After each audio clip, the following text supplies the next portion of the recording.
Peace and greetings once again. Today is a great day, Yahwehs. Well, I'm here to share another good message from the mind of Yud. I'm here to talk to my students. I'm here to talk to the good people of the earth. I'm here to share a message to the chosen. And at the same time, I'm here to share a message to those who are not chosen. It could be good for you or it could be bad depending on how you receive it, but it's totally up to you. However, let's get started because I want to get moving.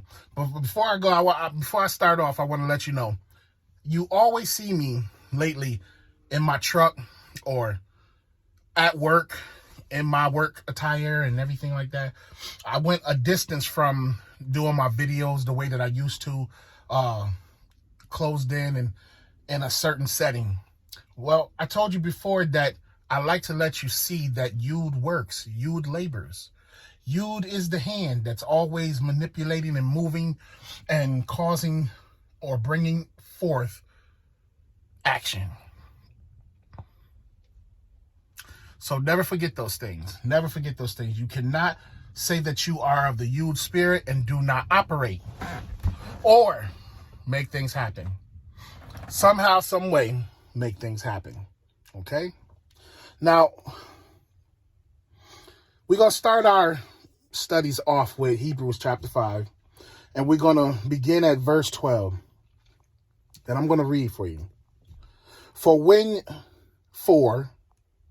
the time ye ought to be teachers, ye have need that one teach you again.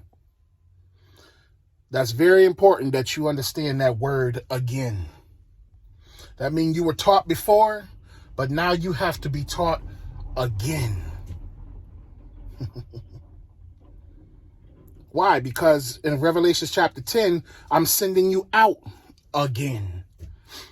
Meaning you went out before, but now you have to go out again. So now you were taught before, and now you're being taught again.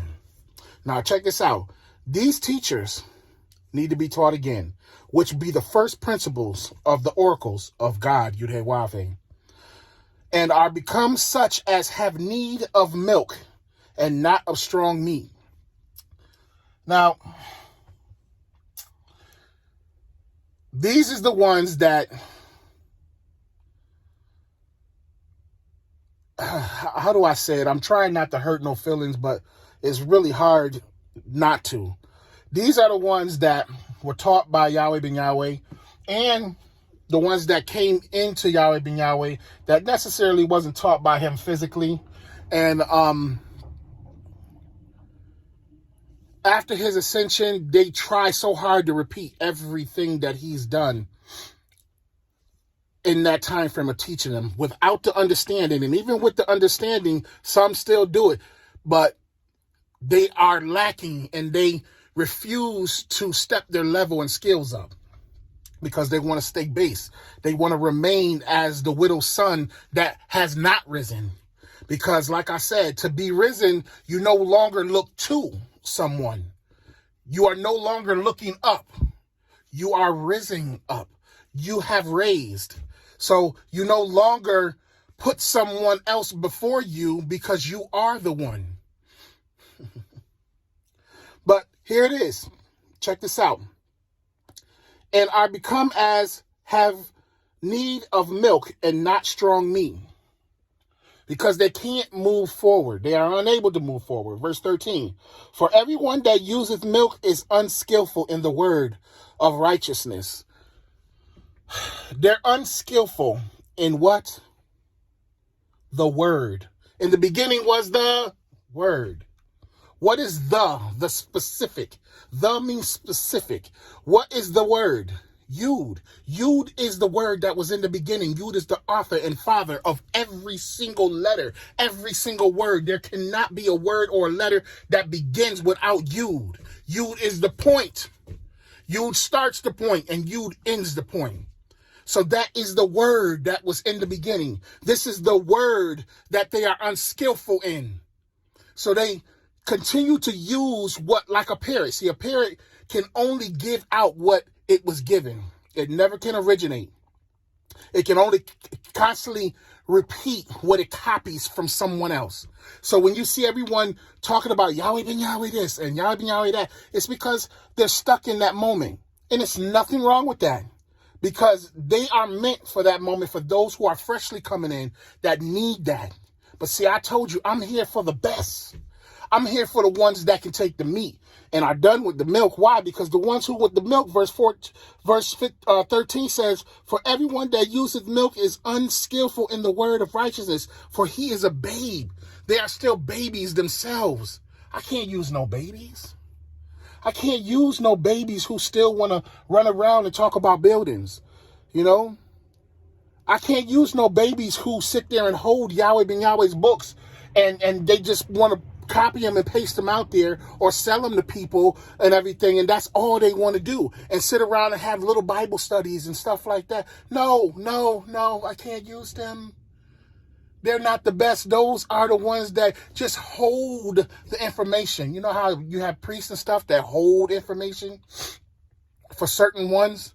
See, those books, they buy in and putting in their libraries from P's and from other places. They're doing that, but it don't belong to them. That knowledge belongs to the best. It belongs to the ones who are capable and skillful to use it in the word. In the word Yud. Not skillful out here to get money. Not skillful out here to plant a garden and feed a bunch of niggas that do nothing but disrespect Yahweh anyways. Not skillful in taking it and building things for the wicked to keep copycatting, to use for other than Yahweh. But we're going to move forward. 14. But strong meat belongeth to Jesus, excuse me, Yahweh. But strong meat belongeth to them that are of full age. Full age. I'm not going to go into the dynamics of that right there. Even those who by reason of use have their senses exercised. See, they exercise their senses. They had them exercised. They constantly exercise them themselves. Why? Because they're self-raised. They're self-taught.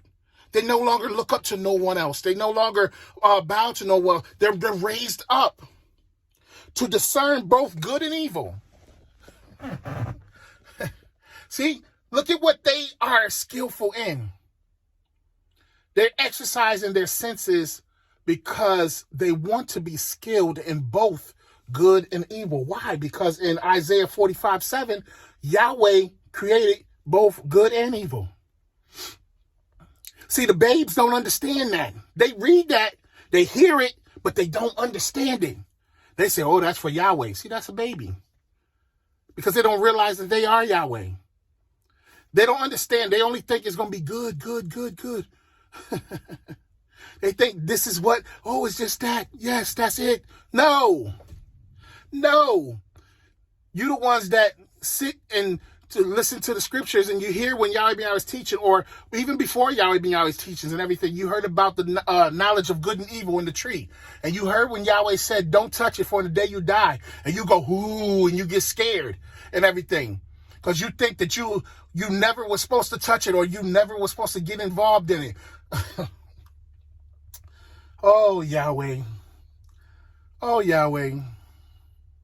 Yahweh told you would die if you touch it because he knew you was a babe. He knew you were not ready for it.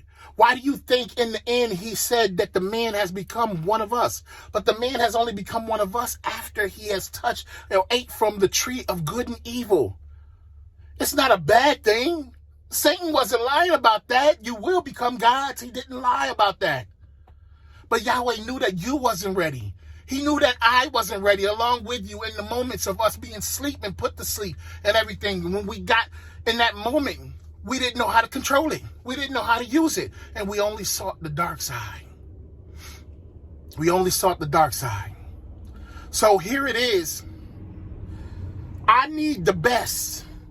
The ones who are ready to be of full age, so that I can teach them to how to use their senses properly and discern the good and evil, and we can move out.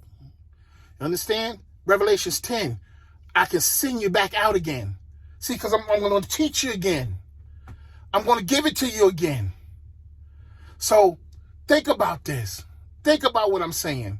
Hebrews 5, verse 12 through 14. Think on it. Think on it hard. Think on it hard. I don't care what you come up with. If it ain't what I'm talking about, then you still in the wrong place at the wrong time, thinking the wrong thing. I love you, Yahweh. Talk to you later. Shalom.